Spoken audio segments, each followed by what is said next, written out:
before the vehicle returned. And then we took learning from that and we changed the way we built the hardware to make sure that those problems wouldn't occur on future vehicles like Crew 11. So we learned from those previous in-flight things we saw in the previous missions, and then we upgraded for Crew 11.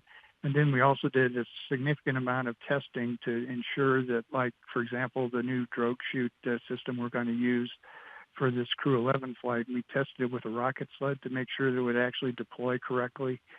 We used that testing to go re-look at some basic design things in the parachute system, and we learned some lanyards could be changed a little bit, and we're going to improve those in going forward.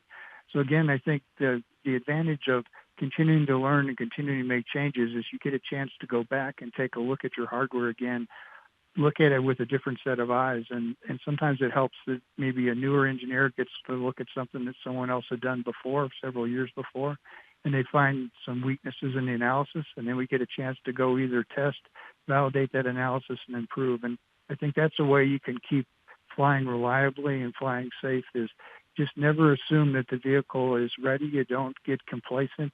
You continue to keep looking, keep trying to find ways to improve, and continue to test and check and challenge your assumptions you've made before, and just don't assume they're correct. Use the data to drive you in the right direction to make sure your vehicle is really reliable and ready to go fly. Thank you. And next we're going to go to Stephen Clark.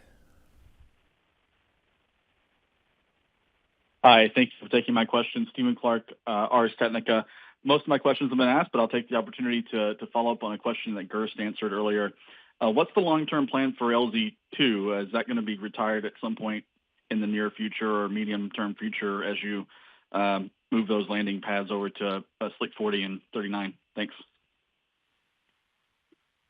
Yeah, I don't have the exact details of that, but I think we'll use it for the interim here, and then we'll figure out the right time to go move. But we want to return to landing site is a very important capability for Falcon. It saves us the drone ship operations and all the activity associated with catching the booster on a drone ship and returning it. So we want to keep return to landing system capability at the Cape, and we can get you the details of the exact plan for that handover. But we're working with the Cape and with the Kennedy Space Center folks to figure out the right time to make that transition from landing zone 2 to future. But I think we'll stay with landing zone 2 at least near term for a little while, and then look at the right time to move to the other areas.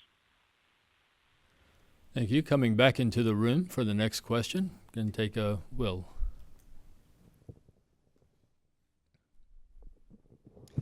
Hi, thanks for allowing a second question. This is to Steve Stitch. A crew assignment question, if I may. Zena Cardman was pretty quickly reassigned after the shift from Crew 9 to Crew 11. Has Stephanie Wilson also been assigned a mission, and if so, which one?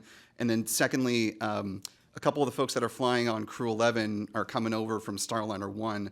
Is there a chance that they, since they have the experience with the Starliner, could be reassigned to that mission again in the future, or would Starliner 1 be a whole new crew with, whether Scott Tingle and Josh Kutrick are still in the loop or not? Thanks.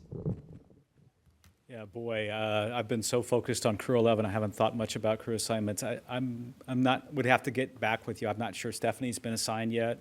I don't really know her status. Mike Fink will go fly this flight. If you just think about, he'll be on orbit for a while, probably landing in the March timeframe if we extend the flight to 8 months. So hard to say whether he would be on a Starliner 1 or subsequent flight. Those flight assignments were